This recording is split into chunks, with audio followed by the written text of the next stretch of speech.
আমি আজকে দেখাবো আমি কিভাবে গরু মাংসটা রান্না করি, সেটাই আমি আজকে আপনাদেরকে দেখাবো।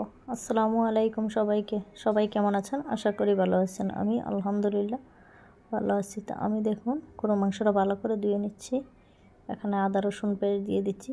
আর আপনারা সবাই অবশ্য গরুর মাংসের মধ্যে আদা রসুন কিন্তু আমি সমান সমান দিই। আদা যতটুকু দেই ততটুকু কিন্তু রসুনও দেই। এই যে জিরা বাটা দিয়ে দিলাম, বাদাম বাটা দিয়ে দিচ্ছি, ধনে গুঁড়া, এই যে দেখুন হলুদ গুঁড়া দিয়ে দিলাম। আপনারা পরিমাণ মতো দিবেন, কিন্তু যে জিনিসগুলো আমি দিচ্ছি সেটাই আমি দেখিয়ে দিচ্ছি।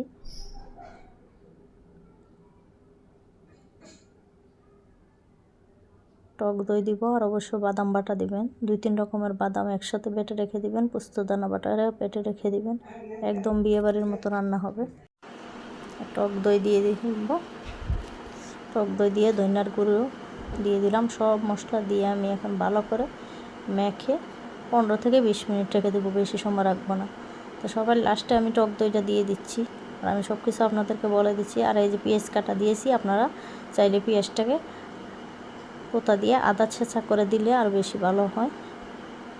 দিয়ে ভালো করে একটু তেল দিয়ে ভালো করে মেখে রেখে দিব, 15-20 মিনিটের মতো রেখে দিব। এটা সবচেয়ে ভালো হয়, একদম কষা বোনা করে রান্না করলে আরও বেশি স্বাদ হয়।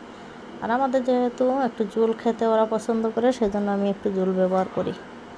তাই আমি একটু হাত দিয়ে ভালো করে মেখে দিচ্ছি। যে কোনো জিনিস হাত দিয়ে ভালো করে মেখে রাখলেই কিন্তু মশলাটা ভালো করে ভিতরে ঢুকে। এই যে সসও দিয়ে দিচ্ছি, অবশ্য আপনারাও সস দিয়ে দিবেন, ভালো আরও স্বাদ হবে। সস না থাকলে টমেটো কুচি করে কেটে দিয়ে দিবেন।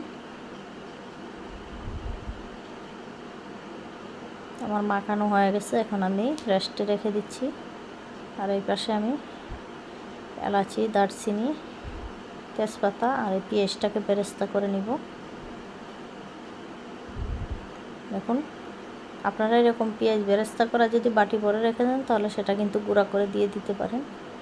আমি যেহেতু আগে তেল দিয়ে মেখে রেখেছিলাম, এখন বেশি তেল দিইনি, শুধু পেঁয়াজ বেরেস্তা করতে যেটুকু তেল লেগেছে, এলাচি, দারচিনি, গরম মশলা যা আছে সব কিছু আমি পরিমাণ মতো দিয়ে একদম ভাজা করে ঢেলে দিয়ে দিচ্ছি।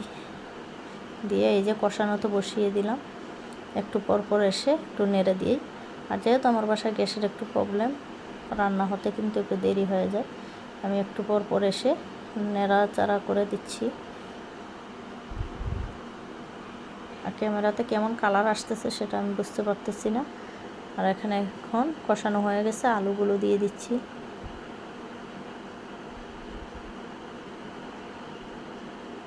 যারা ঝোল খান না তারা অবশ্যই এইভাবে কষানো মাংসটাই কিন্তু খেতে পারেন।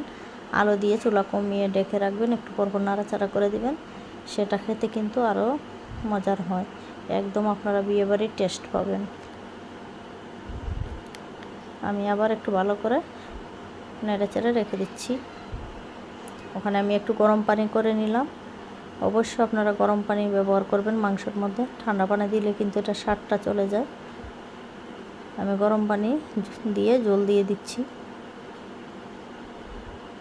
এটা এখন আমার আস্তে আস্তে এই যে রান্না হয়ে গেছে, এই পরিমাণে আমি নামিয়ে নিব। কেমন হলো?